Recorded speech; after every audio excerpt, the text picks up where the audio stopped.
Book 4. The different methods of treatment and the appropriate prescriptions. The Yellow Emperor asked, when the physicians treat diseases, do they treat each disease differently from the others, and can they all be healed? Po answered, yes, they can all be healed according to the physical features of the place where one lives. Beginning and creation come from the east. Fish and salt are the products of water, and ocean and of the shores near the water. The people of the regions of the east eat fish and crave salt. Their living is tranquil and their food is delicious. Fish causes people to burn within, thirst, and the eating of salt injures, defeats the blood. Therefore the people of these regions are all of dark complexion, and careless and lax in their principles. Their diseases are ulcers, which are most properly treated with acupuncture by means of a needle of flint. Thus the treatment with acupuncture with a needle of flint has its origins in the regions of the east. Precious metals and jade come from the regions of the west. The dwellings of the west are built of pebbles and sandstone. Nature, heaven and earth, exerts itself to bring a good harvest. The people of these regions live on hills and, because of the great amount of wind, water, and soil, become robust and energetic.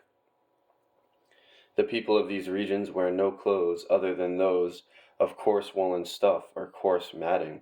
They eat good and varied food, and therefore they are flourishing and fertile. Hence evil cannot injure their external bodies, and if they get diseases, they strike at the inner body. These diseases are most successfully cured with poison medicines. Thus the treatment with poison medicines comes from the west. The north is the region of storing and laying by. The country is hilly and mountainous. There are biting cold winds, frost, and ice. The people of these regions find pleasure in living in this wilderness, and they live on milk products. The extreme cold causes many diseases. These diseases are most fittingly treated with cauterization and burning the dried tinder of Artemisia moxa. Hence, the treatment with cauterization has its origin in the regions of the north. Nourishment and growth come from the south. The sun makes the life of those who live in the regions of the south plentiful and nourishing.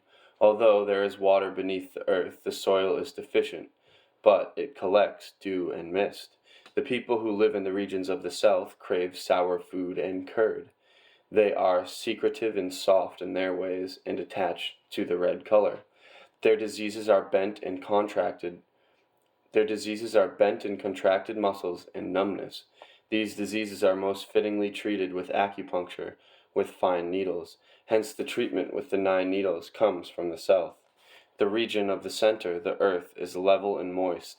Everything that is created by the universe meets in the center and is absorbed by the earth. The people of the regions of the center eat mixed food and do not suffer or weary at their toil. Their diseases are many. They suffer from complete paralysis and chills and fever. These diseases are most fittingly treated with breathing exercises, massage of skin and flesh, and exercises of hands and feet. Hence the treatment with breathing exercises, massage, and exercises of the limbs has its origin in the center regions. The ancient sages combined these various treatments for the purpose of cure, and each patient received the treatment that was most fitting for him. These treatments were so extraordinary and so different in each case that all diseases were healed. Thus the circumstances and needs of each disease were ascertained, and the principle of the art of healing became known. 13. Treatise on the transmittal of the essence and the transformation of the life-giving principle. The Yellow Emperor asked, I understand that in olden times the treatment of disease consisted merely of the transmittal of the essence and the transformation of the life-giving principle. One could evoke the gods, and this was the way to treat. The present generation treats internal diseases with the 5 poison medicines, and they treat external diseases with acupuncture. And sometimes the patients are healed, and sometimes the patients are not healed. How can you explain this? Po answered, in former times man lived among birds, beasts, and reptiles. He worked, moved, and stirred in order to avoid and to escape the cold and the darkness, and he sought a dwelling into which he could flee from the heat. Within him there were no family ties which bound him with love. On the outside there were no officials who could guide out and correct his physical appearance. Into this tranquil and peaceful era, evil influences could not penetrate deeply. Therefore, poison medicines were not needed for the treatment of internal diseases, and acupuncture was not needed for the cure of external diseases. Hence, it was sufficient to transmit the essence and to invoke the gods, and this was the way to treat. But the present world is a different one. Grief, calamity, and evil cause inner bitterness, while the body receives wounds from the outside. Moreover, there is neglect against the laws of the four seasons. There is disobedience and rebellion, and there are those who violate the customs of what is proper during the cold of winter and the heat of summer. Reprimands are in vain. Evil influences strike from early morning until late at night. They injure the five viscera, the bones and the marrow within the body, and externally they injure the mind and reduce its intelligence, and they also injure the muscles and the flesh. Hence, the minor illnesses are bound to become grave, and the serious diseases are bound to result in death. Therefore, the invocation of the gods is no longer the way to cure. The emperor said, "Very good. I should like to be near a sick person and to observe when death strikes. The sudden end of life fills me with curiosity and doubts. I wish to know whether the point of death can be as clearly ascertained as the light of the sun and the moon." Chi Po answered, "The ancient emperors held the complexion and the pulse in great honor. The early scholars proclaimed the doctrine of these indications. In ancient times, the scholar borrowed from and relied upon the system of the four seasons. He relied upon the complexion and the pulse and understood their meaning. The sages combined water, fire, wood, metal, and earth, the four seasons and the eight winds, the four cardinal points, the zenith and the nadir, and they held them as inseparable and constant. They underwent changes and transformations by mutually influencing each other, and one could observe their wonderful and subtle power, and one could know their needs. Thus, if one wants to find the meaning of these above-mentioned forces, one will find them expressed in the complexion and the pulse. The complexion corresponds with the sun, the pulse corresponds with the moon. If one is constant in one's search for their meaning, one will discover the importance of the complexion and the pulse. But the complexion undergoes a change according to the respective pulse of the four seasons, and this change was held in high esteem by the old emperors. There they agreed with the sages, and thus death was relegated to the far distance, whereas life was brought close. When the medieval scholars treated diseases, they used hot water and liquid treatment for 10 days in order to remove the 5 illnesses of numbness which are brought about by the 8 winds. When this 10-day treatment did not terminate the disease, they prescribed thyme and roots of herb. And when the stalks and roots did not show any alleviating effect, the topmost branches and the farthest roots, swallowed as medicine, were considered effective in the termination of evil influences. The treatment in this past age was quite different. It was not based upon the four seasons. There was no knowledge of sun and moon. There was no examination as to obedience or disobedience towards the laws of nature. In order to terminate physical illnesses and to bring health, external diseases were treated with acupuncture, and internal diseases with hot water or soups and liquid medicines. Poor medical workmanship is neglectful and careless, and must therefore be combated, because a disease that is not completely cured can easily breed new disease, or there can be a relapse of the old disease. The emperor said, "I should like to be informed about the essential doctrines of healing." Chi Po answered, "The most important requirement of the art of healing is that no mistakes or neglect occur. There should be no doubt or confusion as to the application of the meaning of complexion and pulse. These are the maxims of the art of healing. When those who rebelled against the laws of nature obtained power, the medicines prepared from the topmost branches and roots were no longer given. The divine spirit perished and the country deteriorated.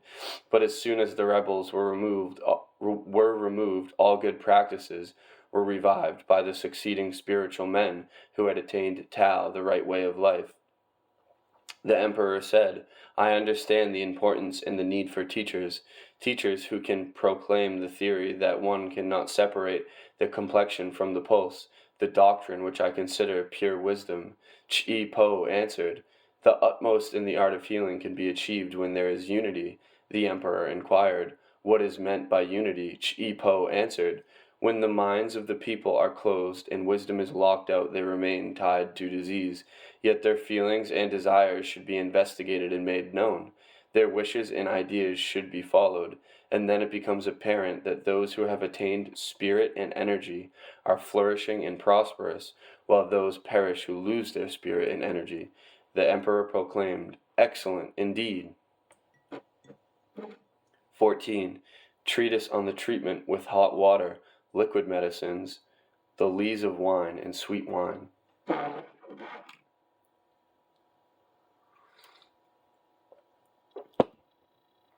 The yellow emperor asked, how can one prepare soups and clear liquids, and even lees of wine and sweet wine from the 5 kinds of grain? Chi Po replied, one must use paddy rice and steam it. The stalks of the paddy rice served as firewood. When the steaming of the rice is completed, the rice extract is strong. The emperor inquired, how is this possible? Chi Po answered, the effect is obtained by mixing the products of heaven and earth, the exalted and the base substances, in proper proportion. Hence, if this can be done and the plants be cut at the proper season, the potion will be strong. The emperor said, in ancient times, although the sages prescribed soups and hot water, the less of wine and sweet wine as medicines, they did not know how to use them. Is this the case? Chi Po answered, from olden times the sages prescribed soups, liquids, and lees of wine and sweet wine and medicines, but their special emphasis was on the preparation. Thus, from olden times these soups and liquid medicines were prepared but not swallowed as medicines. In medieval times, when morality deteriorated, these medicines were first taken, as the time when evil influences appeared, and they worked very effectively. The emperor said, the present generation should not be like the medieval world. Chi Po said, the present generation must respect the poisonous medicines which assault the diseases within their bodies, and they should hold in awe acupuncture and treatment with moxa, which cure the diseases of the external body. The emperor said, when the body is worn out and the blood is exhausted, is it still possible to achieve good results? Chi Po replied, no, because there is no more energy left. The emperor inquired, what does it mean there is no more energy left? Chi Po answered, this is the way of acupuncture. If man's vitality and energy do not propel his own will, his disease cannot be cured. Nowadays, vitality and energy are considered the foundation of life. In order to keep them flourishing, they must be protected, and the life-giving force must rule. When this force does not support life, its foundation will dissolve. And how can a disease be cured when there is no spiritual energy within the body? The emperor said, thus life itself is really the beginning of illness. Minute particles first enter the body through the skin, and all physicians of skillful workmanship, those who are renowned, call this group stubborn diseases. If they cannot be cured by means of acupuncture, not even good medicine can bring a cure. Nowadays, the good physicians all have developed a definite method. They guard the fate of the parents, of kin, of brother, of strangers, and of close friends. They perceive the sounds and noises of the day with their ears, and they observe the colors of the day with their eyes. And how could they relax before the illness has improved? Chi Po replied, illness is comparable to the root. Good medical work is comparable to the topmost branch or a beacon. If this root is not reached, the evil influences cannot be subjugated. This is what I want to say. The emperor said, those who are not obedient to the smallest fraction can yet live, but yang, the principle of life within their 5 viscera, is exhausted. Saliva and liquid secretions act as a rim for their animal or inferior soul, which dwells in isolation. The spirit is confined to the inferior of the body, while wasteful and destructive airs attack from the outside. The body can no longer wear clothes and protect its four extremities. Thus, distress can move into the lungs center, and the entry of life-giving force is impeded from within, while the body is neglected at the outside. How can a cure be effected under these conditions? Chi Po answered, the fairest treatment is to weigh and to consider carefully removal, as well as cutting and scooping out exposed and spoiled particles. Even if they are ulcerated, one should move the four extremities slowly and clothe them warmly. One should criticize and correct the faults in the patient's mode of life. One should restore their bodies and open the anus so that the bowels can be cleansed, and so that the secretions come at the proper time, and serve the five viscera which belong to Yang, the principle of life. One should put in order the five viscera which were remiss, and cleanse and purify them. Then the secretions are certain to produce life, and the body contains flourishing bones and flesh without further help. They all help and protect each other, and thus the life-giving force becomes strong and peaceful. The emperor said, wonderful indeed. 15. Treatise on the Precious Plans.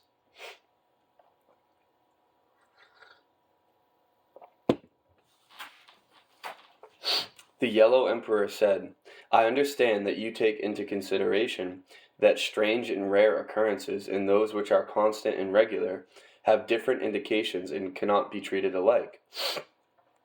Chi Po answered, I take into consideration the degree of the disease, and whether it is light or grave, rare or frequent.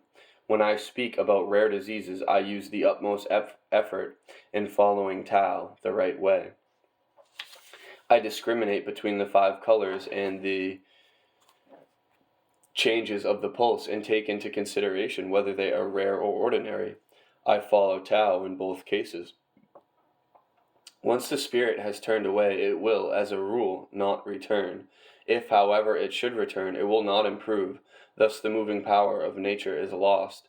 The importance of the calculations of the colors and the pulse is great, although those calculations must be done subtly. These calculations are written down on precious tablets, which are said to contain precious secrets. The patient's appearance, color, must be watched high and low, left and right, each where it is most essential.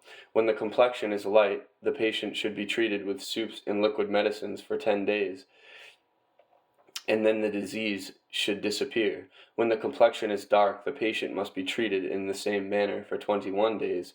When the complexion is very dark, the patient must be given lees of wine and fermented liquor for 100 days. When the complexion of the face is young and fresh, and yet the patient does not improve, the treatment should not exceed 100 days. When the pulse is deficient and tense and the breath interrupted, death will occur. When there is a revival of the illness and the pulse becomes slow and vacant, death will ensue.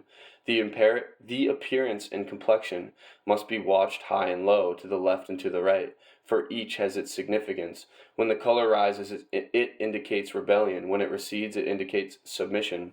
Woman's right pulse indicates disorder. Her left pulse indicates order. Man's left pulse indicates disorder, while his right pulse indicates order. When serious changes occur in Yang, death ensues, and when they occur in Yin, When serious changes occur in Yang, death ensues, and when they occur in Yin, death also ensues, because when Yin and Yang oppose each other, for in regard to medical treatment, one must also take into consideration the two forces in nature can attack each other on unusual occasions and even at regular occurrences. Thus, every undertaking must be prefigured. When the pulse is seized hastily, numbness and lameness ensue, followed by a variation of fevers and chills. When the pulse is isolated, it will exhaust the breath, and when the breath is exhausted and empty, it will strike at the blood.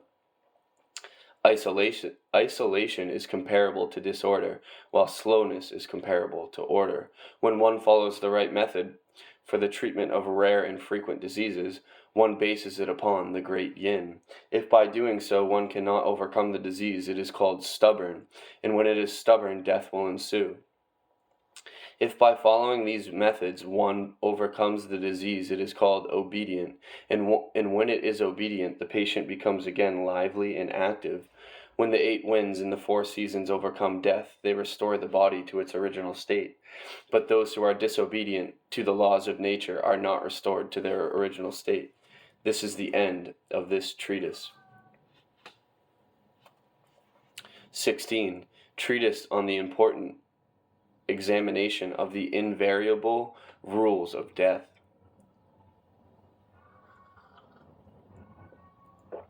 The Yellow Emperor asked, I desire to examine the rules of death. What can you tell me? Chi Po answered, In the first and the second month the heavenly breath created the earth. The breath of the earth created man, and the breath animated his liver. In the third and fourth month the heavenly climate firmly established the earth, and the climate of the earth brought forth a definite form for man, and the breath animated his spleen. In the fifth and sixth month the heavenly climate flourished, and the climate of the earth elevated man, and the breath animated his head.